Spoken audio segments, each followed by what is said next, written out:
ஸ்ரீராமனின் அருளமுதமாக வழங்கப்படுகிறது.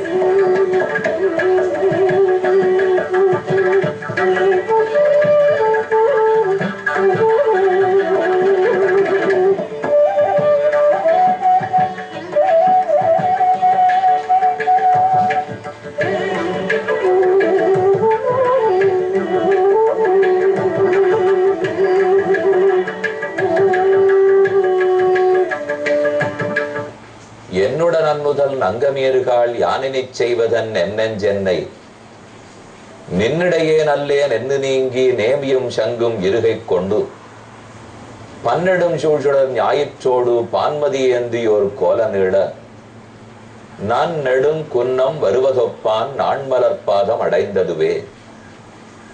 சுவாமி நம்மாழ்வார் தம்முடைய திருவாய்மொழி 8ஆம் பத்து 2ஆம் திருவாய்மொழியில் பகவானை நெடும் குன்றமென்னே வர்ணிக்கிறார். நாம் இப்போது நெடுங்குன்றம் கிராமம் நெடுங்குணம் என்று இன்று வழங்கப்படும் ஊரில் தான் உள்ளோம். யோகராமரை தரிசிக்க வந்துள்ளோம். திருவண்ணாமலை மாவட்டம் வந்தவாசி வட்டம். வந்தவாசியிலிருந்து சேத்துப்பட்டு போகும் மார்க்கத்தில் ஒரு ஆச்சரியமான ஊர், ராமனையே தன்னுள் கொண்டிருக்கும் ஊர் நெடுங்குணம். நெடுங்குன்றமாயிருந்தது. அருகே சுகர் மலை இருக்கிறபடியால், குன்றம் என்னால் மலைதானே, பகவானே மலை போன்றவன். அவன் எடுத்த முடிவுகளில் மாறமாட்டார். மலை போன்று உறுதியாக இருப்பார், மலை போன்று உயரமாக இருப்பார். மலையில் ஆறுகள் பெருகும், செடி கொடிகள் வளரும், எத்தனையோ மூலிகைகள் கேட்டும், மாடு கன்றுகள் மேயும். அதே போலத்தான் ராமனிடத்திலிருந்து கருணை என்னும் ஆறு ஓடி வரும். அவனிடத்தே வியாதி போக்கும் மருந்து மூலிகைகள் உண்டு. ராம நாமமே சம்சாரங்கிற பெரும் வியாதியை போக்கும் மூலிகைகள் தானே. அடுத்தது, எப்படி மாடு கன்றுகள் மேயுமோ அதை போல் ராமனிடத்தில் இருக்கும் குணங்களைத்தான் நாம் மேய்ச்சல் நிலமாக கொண்டு புல்லாகவும் மற்றும் தீவனமாகவும் மேய்ந்து கொண்டிருக்கிறோம். ராம பக்தர்களுக்கு அவன் குணமேதானே தீவனம். ஆக பலவிதங்களில் பார்த்தாலும் குன்றத்தை போன்றவன் ராமன். அதைத்தான் ஆழ்வாரே தன் பாடலில் அந்த ராமனை தரிசித்தேன், இனி என் மனது என்னிடத்தில் இருக்க மாட்டேன், என்னை விட்டு விட்டு நீங்கி விட்டது. என்னுடன் அண்ணுதல் நங்கமீர்காள் யானினி செய்வதன் என் நெஞ்சு என்னை, என் நெஞ்சே என்னை விட்டு நின்னிடையே நல்லேன், இனி உன்னோடு கொண்டு நான் இருப்பதில்லை, எங்கு போகப் போகிறாய்னு நெஞ்சை கேட்டேன். பதில் குறித்து பன்னெடும் சூழ்சுடர் ஞாயிற்றோடு பால் மதி ஏந்தி ஓர் கோல நீள நல் நெடுங்குன்றம் வருவதொப்பான். ஒரு நீண்ட மலை, மலைக்கு இருமருங்கிலும் சூரியர்களும் சந்திரனும் உதித்திருந்தால் எப்படி இருக்கும்? ஒரே நேரத்தில் சூரியன், அதே நேரத்தில் நிலவு இரண்டும் இருந்தால் இரவு பொழுதில் அந்த மலையை காண முடியுமா? நம் உள்ளமும் உருகி போய் கண்களே பறிபோகும். அத போலத்தான் பெருமானா அவன் நீண்ட மலை போல் இருக்கிறார். சங்க சக்கரங்களை கைகளில் பற்றி இருக்கிறார். அதுவே ஒரு மலை, சூரிய சந்திரர்களோட நடந்து வருகிறா போலே உள்ளது. அப்படிப்பட்ட நல் நெடுங்குன்றம் வருவதொப்பான் அந்த பெருமானுடைய நான்மலர்பாதம் அடைந்ததுவே. நெடுங்குன்றத்தை, நெடுங்குன்றம் ஊரில் இருக்கும் ராமனை சேவிக்கத்தான் வந்துள்ளோம். வால்மீகி கூறியபடிக்கு 8 அடி உயரம் ராமன். அவரே சொல்லுகிறார், அப்பன்னா நெடுங்குன்றத்தை போன்றவன் தானே. அவன் கைகளில் பாணம் சந்திரனை போல ஏந்தி இருக்கிறார். என கையில பிடிச்சிருக்கிற பாணம் அம்பே சந்திர வடிவத்தில், பிறைச்சந்திர வடிவத்தில் இருக்கும். இடது கையில் பிடித்திருக்கிற வில்லை பார்த்தால் சூரியனை போல பிரகாசிக்கிறது. ஆக ஓர் கையில் சூரியன், ஓர் கையில் சந்திரன், இந்த இரண்டையும் ஏந்தி ஒரு குன்றத்தை போல் கருணன் மேல் தோன்றினான்னு கம்பனுடைய பாசுரம். அப்பேற்பட்ட நெடுங்குன்றத்தை அடைந்துள்ளோம். இங்கே விஜயநகர பேரரசின் காலத்தில் பல மண்டபங்கள், கோபுர பிராகாரங்கள் முதலான திருப்பணிகளும் பெருமானுக்கு திருப்பணிகளும் நடந்ததாக தெரிகிறது. சான்றே புரிகிறது. ஆச்சரியமான மண்டபம், சிற்ப வேலைப்பாடுகள் நிறைந்த மண்டபம். மண்டப தூண்களில் எல்லாம் வெவ்வேறு திருக்கோலத்தில் நரசிம்மர் உள்ளார்.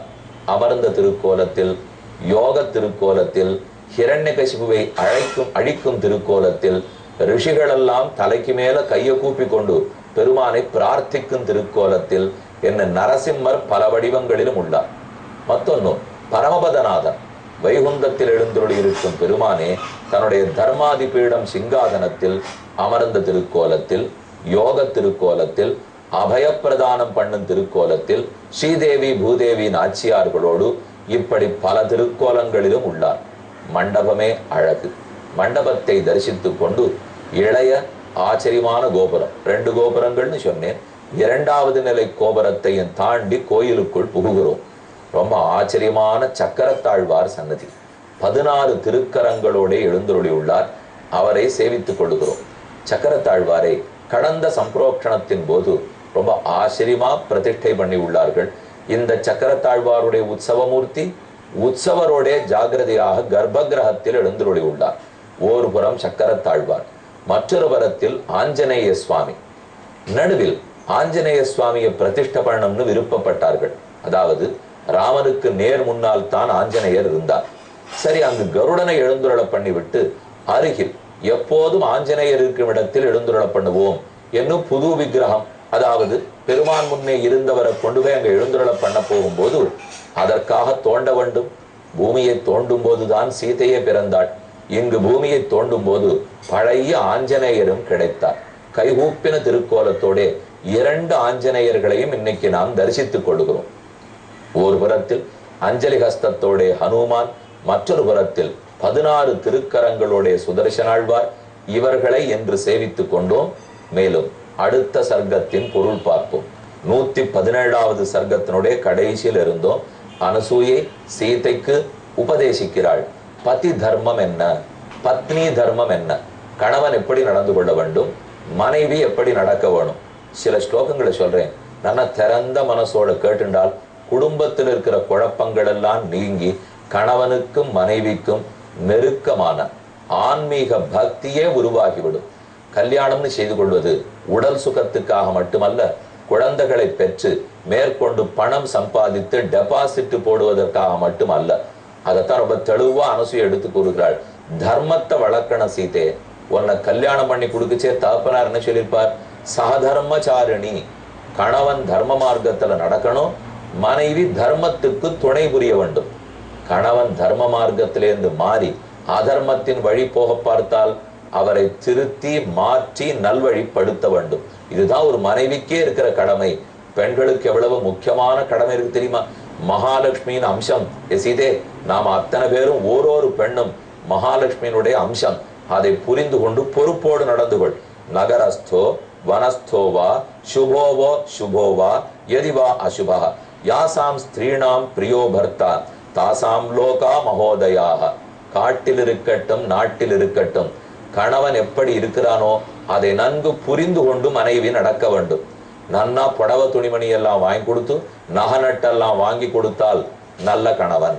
வீடு வீடா அடுத்தடுத்து வாங்கிட்டு போனா நல்ல கணவன். ஏதோ இந்த ஊர்ல நகரத்தில் இருக்க முடியாமல் ஒரு டிரான்ஸ்பர் ஆகி கிராமத்துக்கு போயிருந்தா கூட அதெல்லாம் முடியாது சுவாமி, இவரை வைத்துக் கொண்டு நாம் என்ன செய்ய அப்படின்னு மனைவி பேச ஆரம்பிச்சிடக்கூடாது. அது காட்டுல இருக்கட்டும் நாட்டுல இருக்கட்டும் மலையில இருக்கட்டும் கூடி வாழ வேண்டும். எங்குமே கணவனும் மனைவியும் சேர்ந்திருத்தல் தான் நலம். ஆனா இன்றைய காலகட்டத்தில் எங்கெங்கோ டிரான்ஸ்பர் ஆயிடுறதுங்கிறதுக்காக கணவன் தனித்தனியா போக வேண்டியிருக்கு, மனைவி குழந்தைகள் படிப்பு பார்க்க வேண்டியிருக்கு. நிர்பந்தம், அந்த நிர்பந்தம் இருக்கிறதுனாலே ஏன் அங்க இருக்கிற இடத்துல போய் ஸ்கூல்ல சேர்த்துட முடியாதான்னா சேர்க்கலாம்.